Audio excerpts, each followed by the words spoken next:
aquaponia a gente podia definir como o cultivo de vegetais, né, com finalidade para produzir alimentos, sem o uso de solo, juntando um pedaço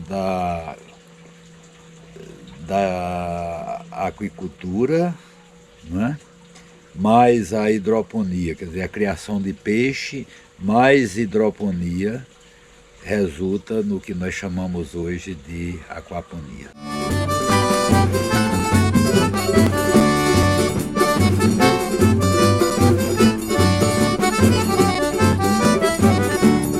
Isso aqui é a base de todo o processo.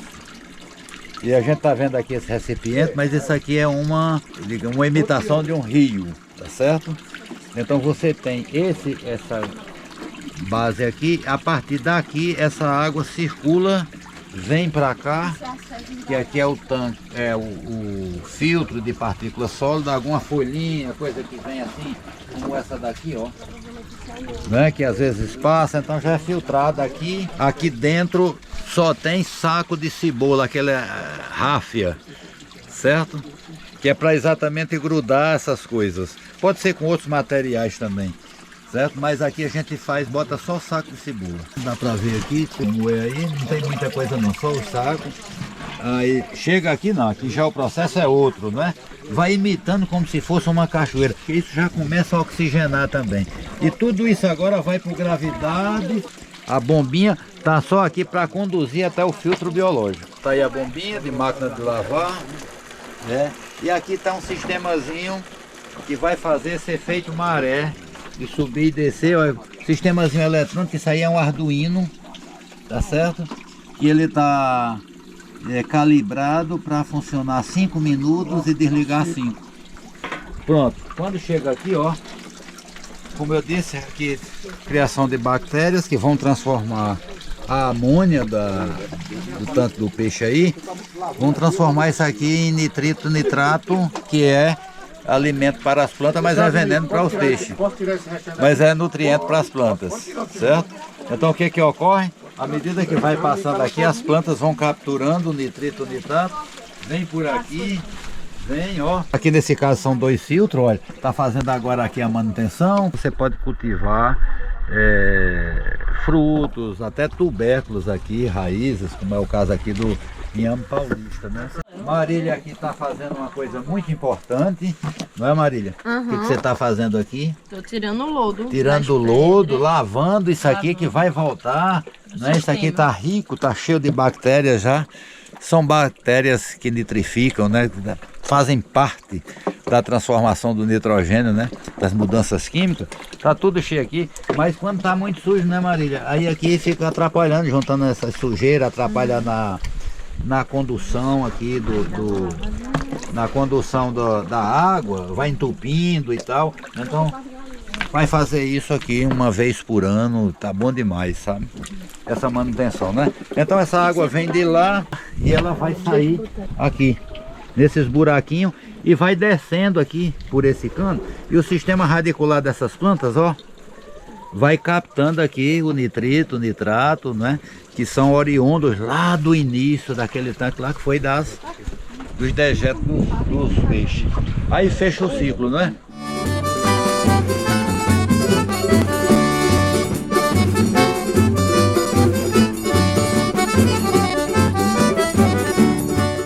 Olha, o que vale na tecnologia são os princípios. Vamos imaginar que nós estamos trabalhando em um projeto e a gente pense uma família de até 6 pessoas, tá bom? Você precisaria de um reservatório para o armazenamento da água e para a criação de peixe, que seria um reservatório em torno de 1000 litros de água. Mais um reservatório em torno, a partir de 100 a 200 litros, para fazer o filtro de partículas sólidas. Você precisava de um reservatório com aproximadamente entre 100 e 150 litros, né, que pode ser de plástico, que pode ser de qualquer uma outra coisa. Você precisa de tijolos quebrados, de brita, que não é muito bom, ou de aquelas bolinhas de argila que o pessoal usa em jardim para fazer o filtro biológico. É um espaço onde se cria bactérias, né, que são essenciais para a transformação química, né, de alguns componentes que vêm dos dejetos dos peixes para serem aproveitados pelo sistema radicular das plantas nesse sistema cultivado. Para a câmara de produção, você precisaria de 3 canos completos para dividir no meio, ou seja, 6 pedaços de tubos de PVC de 100 milímetros, de 3 metros cada pedaço desse. Você precisa de pedaços de madeira ou de cimento, de estacas de cimento, qualquer coisa para elevar esse sistema. Sim, aí precisa de uma fonte para alimentar o sistema, né, de energia elétrica, tá certo? Essa energia você pode ser da nossa energia tradicional ou então utilizar energia solar. Se vai utilizar energia solar, precisa de uma bateriazinha para acumular durante o dia energia e o sistema utilizar durante a noite para fazer a bomba funcionar. Ainda mais, você precisa de um equipamentozinho eletrônico, né, que tem um sensorzinho, um sensor que desliga automaticamente de acordo com o que você programar, 5 minutos, 10, 15 minutos. Isso hoje é muito fácil de encontrar em qualquer parte. Ou construir um sifão de Bell, né, que a gente faz isso a partir de um pedaço de cano, mas ele tem algumas complicações que, se não tiver um manejo adequado, termina por não funcionar direito e aí pode atrapalhar o sistema. Para fazer o que chamamos de efeito maré, né? Porque se a gente olhar o mar, tem hora que a maré está cheia, tem hora que está baixa. Ela vai, ela volta, ela vai, ela volta. Na aquaponia a gente tem que promover esse movimento também de subir e de baixar, quer dizer, de esvaziar e de encher e de esvaziar, ficar fazendo essa alternância, né? Então, aqui no nosso sistema a gente usa entre 5 e 10 minutos com a bombinha ligada, fazendo a condução da água, e 5 minutos desligado. As bactérias respiram, as raízes respiram, há uma economia de energia e oxigena a água. A bomba, a gente parte do princípio também da reutilização. Normalmente as que eu utilizo, eu vou nesse pessoal que conserta máquinas de lavar e compro bombas usadas.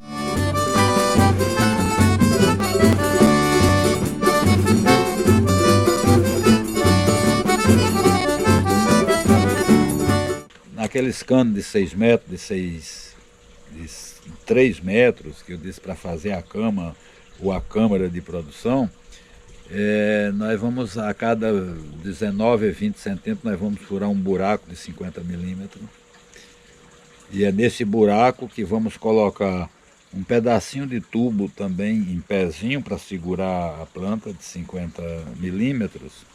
E é nesse tubo que a gente produz as hortaliças, né? Então vai precisar desse pedacinho de tubo, 50 milímetros, mais ou menos entre 10 e 11 centímetros, certo? E dentro desse tubo a gente bota um substrato ali, algo, né, para sustentar a planta, a raiz. O que encontramos melhor para fazer isso foi as raízes da baronesa, essa planta que está aqui atrás. Porque a água sobe por capilaridade, se mantém sempre úmido, e é um fio muito fino, parecido assim com um cabelo, dos que tem, né? Das pessoas que têm cabelo, né? Eu tenho aqui nos braços só, né? Muito fino, muito fininho, a água sobe por capilaridade. Na falta deles, a gente também pode utilizar bucha, né, de coco, aquela casca de coco batida, e a gente sempre tem que mergulhar numa água lá, deixar passar alguns dias para retirar um pouco do tanino e outras substâncias que tem, certo? Pode ser usado esponja fenólica, mas eu nunca, na realidade, nunca utilizo porque encarece o sistema. E a produção da muda Dependendo do caso, a gente faz separadamente e segue o rito tradicional da bandeja, né? E depois ali a gente tira com cuidado, dá uma lavadinha para tirar a terra, deixa só as raízes e já coloca lá junto das raízes da baronesa no tubinho. Funciona muito bem.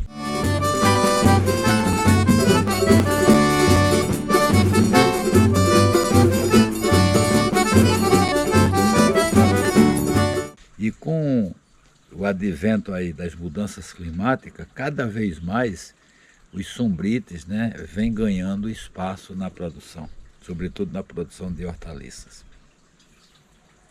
A aquaponia não é diferente. Então o sombrite vem em cima para criar um microclima na realidade, né? Condicionar uma melhoria na qualidade do microclima ali onde está sendo cultivadas as plantas e sendo criados os peixes, em alguns casos galinhas também. Ajuda na redução do consumo de água, né? Melhora o bem-estar das plantas e aí o desenvolvimento também é melhor, né? As plantas não vão sofrer aquele choque térmico, né? Temperaturas muito altas durante o dia e à noite cai bastante, então esse choque, né, ameniza bastante. Durante o dia também há um murchamento, mesmo as raízes estando dentro da água e numa condição, digamos assim, permanente e tal, mas mesmo assim, dada a temperatura no sertão, por exemplo, durante alguns meses, mesmo ali a planta ainda sente muito, né? A parte aérea sofre, murcham, ficam lá, murchas assim, meio-dia, 1, 2 horas da tarde, estão murchas lá, exatamente pelo excesso de calor. Os sombritos ajudam nessa controlar essa temperatura alta, né? Diminui muito.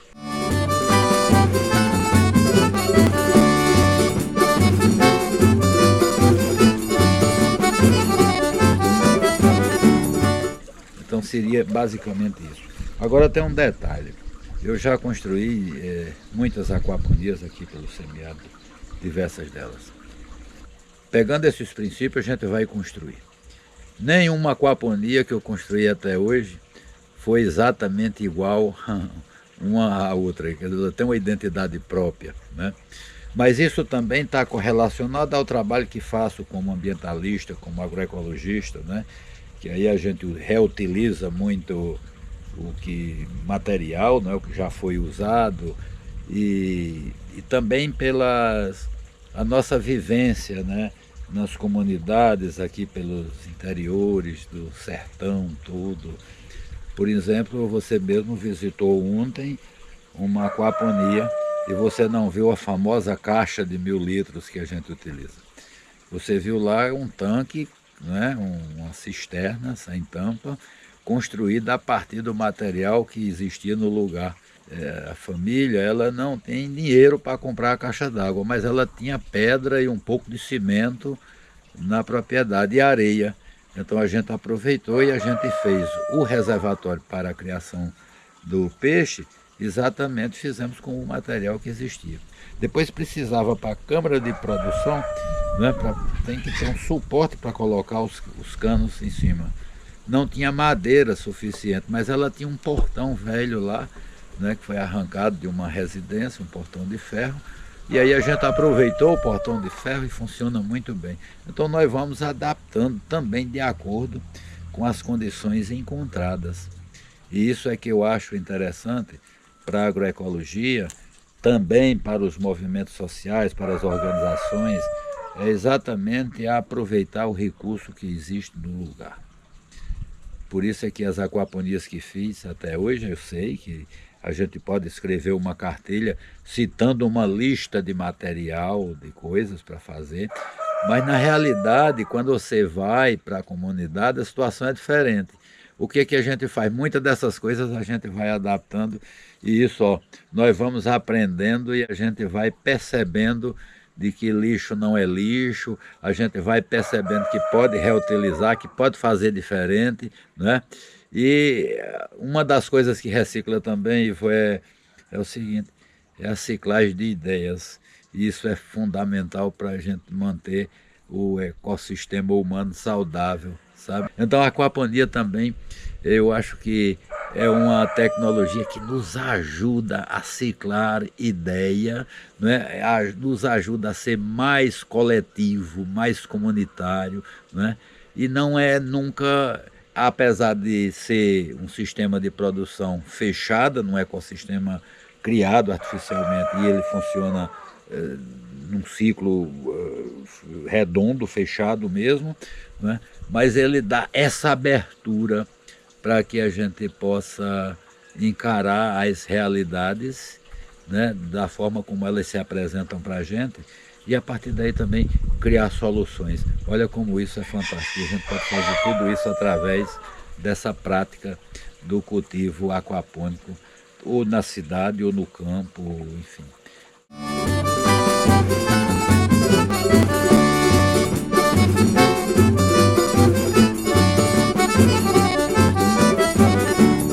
Manutenção é necessária em qualquer coisa. A sua casa, por exemplo, você tem que manter limpa, você sabe que tem que varrer a casa, tem que lavar o prato, tem que ter o armário para botar lá, né, a louça no lugar certinho. E as aquaponias não são diferentes, como qualquer um outro sistema produtivo. Só que a manutenção das aquaponias ela é mínima. É basicamente plantar e colher. E controlar, né, o fluxo biológico do que acontece no sistema. Então o peixe está grande, você tem que capturar e comer o peixe, né? O peixe precisa de alimentação, você tem que botar alimento todos os dias, tá certo? E seguir essa lógica, colheu, plantou, porque um sistema extremamente reduzido, fica em torno aí de 24 a 30 metros quadrados, uma aquaponia, para você produzir ininterruptamente o ano inteiro. Então é uma área muito pequena, né? É 6 por 5, né, no máximo, mas 7 por 5. É uma área reduzida, muito reduzida. Então não vai ter muita coisa para fazer. Você não tem mato para capinar, né? Você não precisa fazer canteiro. Você não precisa, basicamente, do sistema tradicional de cultivo no solo, fazer absolutamente quase nada. Só a produção de muda e um calendário para você seguir. Então, se você come um pé de alface, 2 pés de alface por semana, sua família, o que é que você tem que fazer? Um calendário para toda semana você plantar 2 pés de alface. Você vê como é simples, né? Então você colheu, tem que plantar.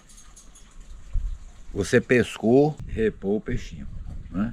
Você pode até fazer a despesca toda de uma vez. Aí você vai armazenar esse peixe em freezer ou vai comercializar, né? Mas o ideal num sistema desse é que seja construído para o consumo da família. Para poder também a família ter alimento de boa qualidade, saber a origem, de onde vem, ele mesmo produzindo, né? Então, em termos de manutenção, eu acho assim que 10 minutos diário, 15 minutos no máximo é suficiente para você ter um pouco de hortaliça todo dia, você ter peixe, em alguns casos ter galinha também, sabe? E com um consumo de água, isso é importante, praticamente a água que você precisa repor é o resultado da evapotranspiração, diferentemente dos sistemas de cultivo no solo. Você pega 1000 litros de água, joga no solo, com 2 dias depois, no outro dia, você já tem que ter mais 1000. Né? Esse sistema de aquaponia, ele consome, num ciclo de cultura, em torno de 10% dos sistemas convencionais.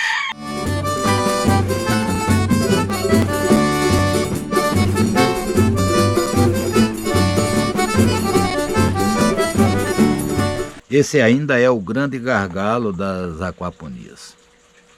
É que você não poderia considerar um alimento 100% agroecológico, porque ainda dependemos da ração industrial.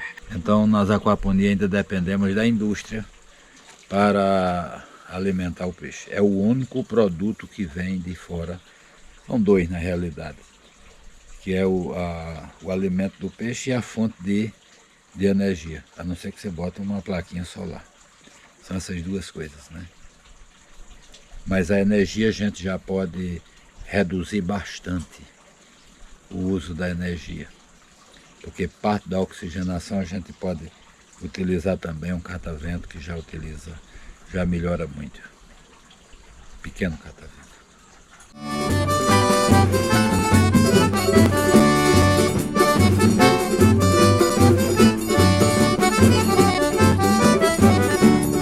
Todo esse sistema aqui é abastecido, apesar de estar ligado na rede elétrica convencional, esse sistema aqui é solar, o que a gente batizou aqui num projeto financiado aqui pelo Ecolome, né, com os parceiros aqui, o IPA, o INPE, a Universidade Federal de Pernambuco, o INSA, né, que é o Instituto Nacional do Semiárido, o CERTA aqui, e a gente estava aqui como pesquisador do CNPq, né, desenvolvendo esse sistema de aquaponia.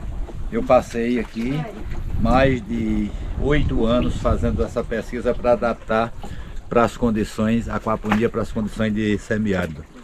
Então tive aqui colaboração de uns companheiros que vieram da França, nos ajudaram inicialmente, mas antes disso, o companheiro Roberto Mendes tinha me motivado muito para fazer isso lá em Glória do Goitá. A gente tentou, mas não acertou. A gente veio para cá com isso na cabeça. E há uns 12, 14 anos atrás, com a colaboração, por exemplo, de 2 colegas, que foi muito importante nesse processo, que foi Leonardo Navarro, do Instituto Federal da Paraíba, lá do campus de Patos, que nos ajudou bastante aqui, e do professor Francisco Fechini, lá de João Pessoa, do campo do Instituto Federal lá de João Pessoa. Então a gente foi conduzindo a pesquisa aqui, adaptando para as condições de semiárido, até que chegou a um ponto de dizer, não, agora já pudemos divulgar a aquaponia a nível de produtor mesmo, né? De levar isso para as comunidades, para as famílias, porque até então o que as pessoas tinham não era aquaponia, era hidroponia, né? Hidroponia. E aqui tem, no CERTA, tem uma outra finalidade, além da produtiva, propriamente dito, né, de estar produzindo aqui alimentos, tem uma outra função, que é aqui o ambiente didático, o ambiente escolar, o ambiente onde os estudantes do curso técnico em agroecologia fazem o que essa turma está fazendo hoje aqui, que é exatamente a experimentação prática. Isso é a prática do curso técnico em agroecologia. Todo esse processo ele é fundamental para a formação de novos profissionais com essa visão, né, de fazer tecnologia com simplicidade, mas com eficiência na área fitogeográfica da Caatinga. Isso é importante. Essa é uma tecnologia para o semiárido, essa é uma tecnologia para as áreas de desertificação, essa é uma tecnologia para as periferias urbanas, mas também para o centro da cidade. É uma tecnologia que se adapta também às condições das pessoas, porque muito disso aqui é aproveitado com os recursos que as famílias têm em casa, sabe? E é uma tecnologia assim que me anima muito, porque ela é uma tecnologia de expansão. Cada um que está aqui, ele volta com o conhecimento base, mas quando eles chegam dentro da realidade deles, eles fazem as adaptações que são necessárias para construir uma tecnologia diferente, uma tecnologia adaptada. Os princípios são os mesmos, né? E o resultado é isso, olha aqui, a quantidade da colheita, olha que coisa linda, isso vai hoje para o nosso almoço.